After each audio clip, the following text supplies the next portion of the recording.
जंहिंजो नतीजो न निकितो आहे तंहिंखे डप में रहणु घुरिजे, रोअणु घुरिजे, खिलणु न घुरिजे।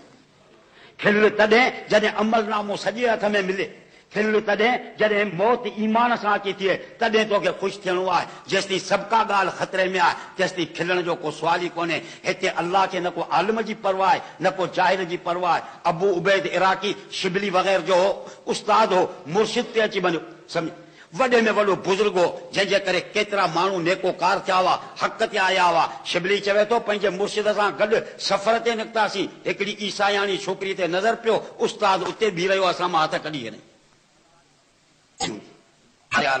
चई असां चयोसीं छा आहे तव्हांजे करे त हज़ारनि माण्हुनि खे हिदायत थी आहे, अॼु तव्हां हिन धारी छोकिरी खे ॾिसी मस्त थी बीह रहिया आहियो। चई बसि मुंहिंजे कल्ब ते काराण चढ़ी चुकी आहे, अॻिते आऊं हलण जे लाइ तयारु कोन आहियां। चई असां हथ कढिया, सम्झनि उन्हनि ईसाइनि सां पेशकश कई त छोकिरी मूंखे अची ॾियो। उन्हनि चयो त असांजा सूअर चार तंहिंखां पोइ तोखे छोकिरी ॾियूं। चई असां हथ कढी 2-3 महीना वियासीं हलिया। वरी असां चयो त मुर्शिद जी हालत जाचियो त छा आहे। असीं आयासीं त जंहिं खुतबे सां लठ सां खुतबो ॾींदो हो, उहा लठ खणियो सूअरनि जो धण पियो चाढ़ियो। चई असां हुनखे चयो त साईं ॻाल्हि ॿुध, क़ुर शरीफ़ तोखे यादि हो, बुखारी तोखे यादि हुई, हेॾा किताब तोखे यादि हुआ, हाणे 30 सिपारनि मां को क़ुर तोखे यादि आहे या कोन्हे। चई पुट 30 सिपारा विसरी विया, हिकिड़ी आयत मूंखे यादि आहे। चई कहिड़ी? चई वमन युज़लिल्लाहु फला हादिय लहू, जंहिंखे अल्लाह गुमराह करे तंहिंखे केरु बि रस्ते ते आणे नथो सघे।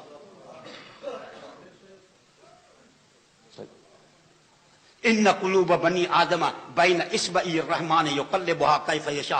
इंसाननि जूं दिलियूं, बनी आदम जूं दिलियूं अल्लाह जे ॿिनि आङिरियुनि जे विच में जीअं खपे तीअं फेराए। जाहिल खे आलिम बनाए, आलिम खे जाहिल बनाए, नेकोकार खे बदकार बनाए, बदकार खे नेकोकार बनाए। जंहिं जन्नत खे हिकिड़ी ॿाड़ी वञी छॾी आहे, तंहिंजो मुंहुं जहन्नम ॾे फेरे छॾे। जेको जहन्नम में दाख़िल थियण वारो आहे, तंहिंजो मुंहुं जन्नत ॾे फेरे छॾे। मर्ज़ी उनजी हलंदी, असांजी का बि कान हलंदी।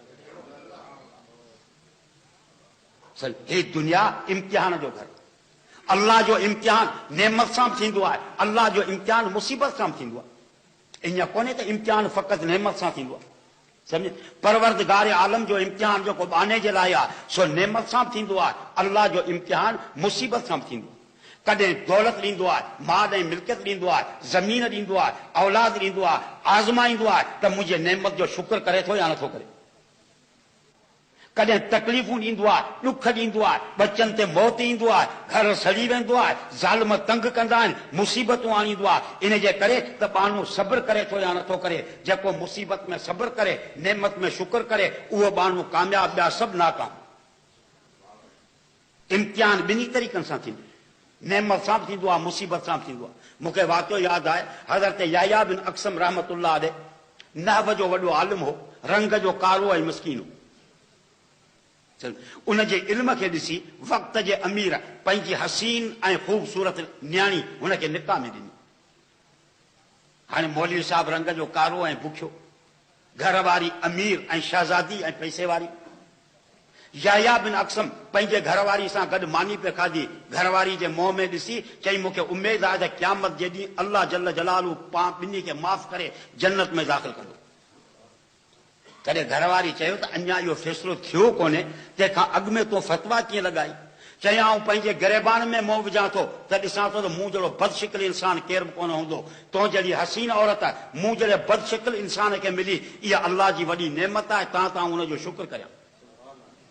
तो जहिड़ी हसीन औरत खे मूं जहिड़ो बदशिकिल मर्द मिलियो, इहा हिकिड़ी मुसीबत आहे तो ते, त तूं सब्र करीं। घरवारी खे चई तुंहिंजे ऐं मुंहिंजे निकाह में मूंखे शुक्र जो मौक़ो मिलियो, तोखे सब्र जो मौक़ो मिलियो। शाकिरीन जो रस्तो बि जन्नत आहे, साबिरीन जो रस्तो बि जन्नत आहे।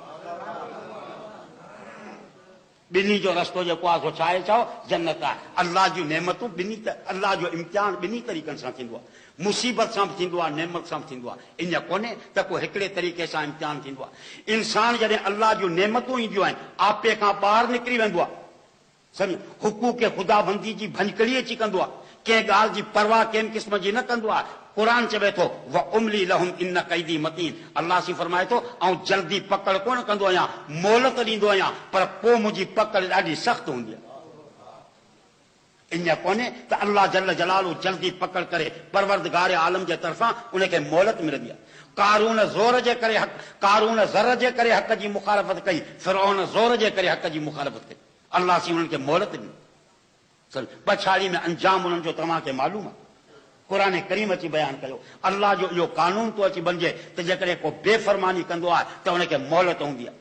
पर फरमाई त इन कैदी मतीन, पर जॾहिं आख़िरी हद ते पहुची चुकंदो आहे उनजे हिदायत जा रस्ता सभु बंदि थी वेंदा आहिनि, बेहयाई जे इंतिहाई दर्जे खे पहुची वेंदो आहे, पोइ मुंहिंजी पकड़ सख़्तु हूंदी आहे। पोइ कम तरक़ू मिन जन्नातियुम व उयून व ज़ुरूउम व मक़ामिन करीमिन व नामतिन कानू फ़िहा फ़ाकिहीन कज़ालिक व औरसनाहा क़ौमन आख़रीन फमा बक़त अलैहिम समा वल अर्ज़ व मा कानू मुनज़रीन। फरमाई पोइ जॾहिं पकड़ींदो आहियां कॾहिं ईअं न ॾिस त केॾां पियो वञे, इन जो ठिकाणो मुक़ररु आहे। पोयां ॾिस त छा छॾियईं, कम तरक़ू मिन जन्नातिन, बाग़ घणा छॾियाईं, व उयूनिन, पाणी जा चश्मा ऐं वाटर घणा छॾियाईं, व ज़ुरूइन, हज़ारे एकड़ ज़मीन छॾियाईं, व मक़ामिन करीमिन, पंज पंज बंगला छॾियाईं, व नामतिन कानू फ़िहा फ़ाकिहीन, केतिरा अयाशी जा सामान छॾियाईं जंहिंमें मस्त हुआ। कज़ालिक व औरसनाहा क़ौमन आख़रीन, असांजो इहो दस्तूर रहियो आहे त हिकिड़े खे गिचीअ मां जॾहिं क़ब्र जे हवाले कंदा आहियूं उन सामान जो वारस ॿिए खे बनाईंदा आहियूं।